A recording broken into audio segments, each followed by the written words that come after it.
اور مصیبت پر صبر کرنا یہ ہمت والے کام ہے پتر، ہمت والے کام ہے، ذرا ڈٹ کے کرنا، بے حوصلہ نہ ہونا۔ ایک بزرگ بیٹھے تھے، اللہ کے نیک بندے بھی تھے اور تجارت بھی کرتے تھے، لاکھوں کا کاروبار تھا۔ بزرگ بیٹھے ہوئے ہیں تو اچانک خبر ملی کہ حضرت صاحب پڑھا رہے تھے سبق، خبر ملی کہ آپ کا وہ جو ایک جہاز تھا نا مال بردار، وہ جہاز آپ کا ڈوب گیا پانی میں۔ فرمانے لگے الحمدللہ، سبق پڑھاتے رہے۔ 2-4 گھنٹے گزرے تو ایک بندہ پھر آیا، اس نے آ کے کہا حضور مبارک ہو، وہ جو جہاز ڈوبنے والی خبر تھی وہ غلط تھی، وہ جہاز آپ کا بالکل ٹھیک ٹھاک ہے، لاکھوں روپے بچ گئے۔ فرمانے لگے الحمدللہ۔ سبق اسی روٹین سے پڑھاتے رہے، پہلی نقصان کی خبر آئی تو پھر بھی الحمدللہ، اور دکھ کی خبر آئی پھر بھی الحمدللہ، سکھ کی آئی تو پھر بھی الحمدللہ۔ سبق اپنی روٹین سے پڑھاتے رہے، سفر جاری رہا، رکے نہیں۔ اختتام ہوا تو طلباء کہنے لگے حضور اتنے بڑے نقصان کی خبر آئی، جملہ ہی کوئی نہیں ٹوٹا آپ کا، لفظوں کے اندر کہیں ہم نے اتار چڑھاؤ نہیں دیکھا، حضور چہرے پر کوئی پریشانی نہیں، اور پھر اتنی بڑی خبر ملی خوشی کی، کوئی آپ کی آنکھوں میں روشنی نہیں آئی، کوئی ہم نے آپ کا چہرہ بدلتے نہیں دیکھا، معاملہ کیا ہے؟ تو فرمانے لگے معاملہ ایک ہی ہے، دکھ بھی رب کی طرف سے ہے، سکھ بھی رب کی طرف سے ہے۔ تو دکھ قبول محمد بخشا راضی رہن پیارے، اگر سارا کچھ اسی کی جانب سے ہے تو یہ تو کوئی بات نہ ہوئی کہ دکھ آنے پہ بندہ کہے ہو یہ کیا بن گیا، سکھ آئے تو بندہ کہ دیکھا میں نے محنت کی تھی تو کامیاب ہو گیا۔ امام علی مقام رضی اللہ تعالیٰ عنہ کی فکر کو سمجھ جاؤ، جب وہ مصطفیٰ کریم کے کندھوں پہ تھے پھر بھی الحمدللہ، اور جب ان کا سر نیزے کی نوک پہ تھا پھر بھی الحمدللہ۔ کسی مقام پر کسی جگہ بھی حسین ابن علی شکوہ کرتے نظر نہیں آتے۔ سیدنا امام علی مقام ہر مقام پہ کہتے ہیں الحمدللہ الحمدللہ الحمدللہ۔ جب تک وہ مسجد نبوی کے منبر پر جلوہ فراز تھے اور جب تک زمانہ ہاتھ باندھے ان کے سامنے کھڑا تھا پھر بھی الحمدللہ، اور جب ان کے بچوں کے ہاتھوں میں ظالموں نے زنجیریں ڈال دیں تو پھر بھی الحمدللہ، جب تک سورج چاند بھی سیدہ زینب کے گھر کے قریب سے گزرتے تھے تو ذرا تھوڑی نظر ہٹا کے گزرتے تھے، مالک پھر بھی الحمدللہ۔ اور جب شام کے بازار میں پردیسی بہن اپنے بھائی کا کٹا ہوا سر لے کے سفر کر رہی تھی تو پھر بھی الحمدللہ۔ مارو مارو نہ مینو مار مکاؤ، میں کوئی عذر نہ پیش لے آواں تے جے سونا ہی میرے دکھ وچ راضی، جے سونا ہی میرے دکھ وچ راضی تے پھر سکھ نو چلے ڈاواں۔ یہ الحمدللہ کا مزاج لاؤ۔ یہ روز جو گھر میں لڑائی کرنا، روز اختلاف رائے کی بات کرنا، روز کبھی کسی کی غیبت کرنا، کبھی کسی کی کرنا، کبھی کسی چوک میں بیٹھ کے شکوہ کرنا، کبھی کسی چوک میں بیٹھ کے شکوہ کرنا، کبھی کہنا کہ فلاں جگہ میں ناکام ہو گیا، فلاں کی وجہ سے ہو گیا، یہ کچھ شیوا ہے مسلمانی کا؟ مسلمان ہر حال میں اللہ کی تسبیح پڑھتا ہے، مسلمان ہر حال میں اپنے رب کو یاد کرتا ہے۔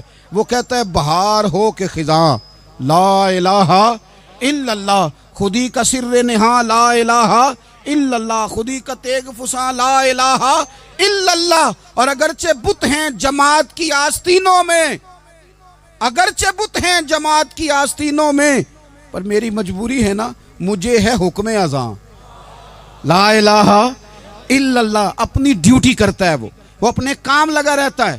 آپ کبھی پلٹ کر میرے رسول پاک صلی اللہ تعالی علیہ وسلم کی خوبصورت زندگی کو دیکھیں نا، خوبصورت زندگی کو۔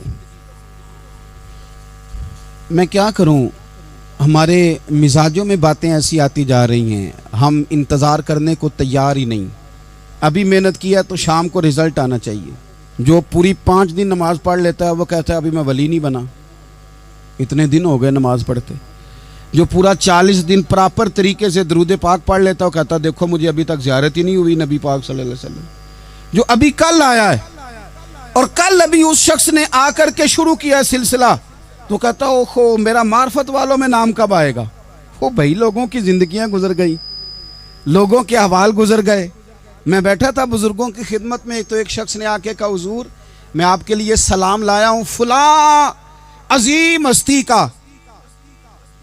تو حضرت صاحب نے اس کو تھپکی دی، فرمانے لگے پتر میں انہیں جوگا نہیں، تینوں کوئی پلیکھا لگ گیا ہے، میں بدکار پرانا خادم، او میں نہیں اس قابل یار، یہ تجھے غلطی لگ گئی ہے، مجھے تو اپنے اعمال کا پتہ ہے، میں موجود تھا اور صاحب علم و فضل بندے کے پاس تھا۔ کہنے لگے پتر میں نہیں اس قابل، مہربانی کرنا تو میرے لیے دعا کر، اللہ تعالیٰ میرے اوپر رحمت کر دے اور کوئی رستہ کھل جائے۔ اور سجنوں سنو، حضرت عمر فاروق جیسا بندہ، میرے رسول پاک صلی اللہ علیہ وسلم کے غلاموں میں مولا علی شیر خدا کا مرتبہ کون جان سکتا ہے؟ حضرت علی کہا کرتے تھے میرا دل کرتا ہے اس طرح کے اعمال لے کے اللہ کی بارگاہ میں جاؤں جو اعمال سیدنا فاروق اعظم کے ہیں۔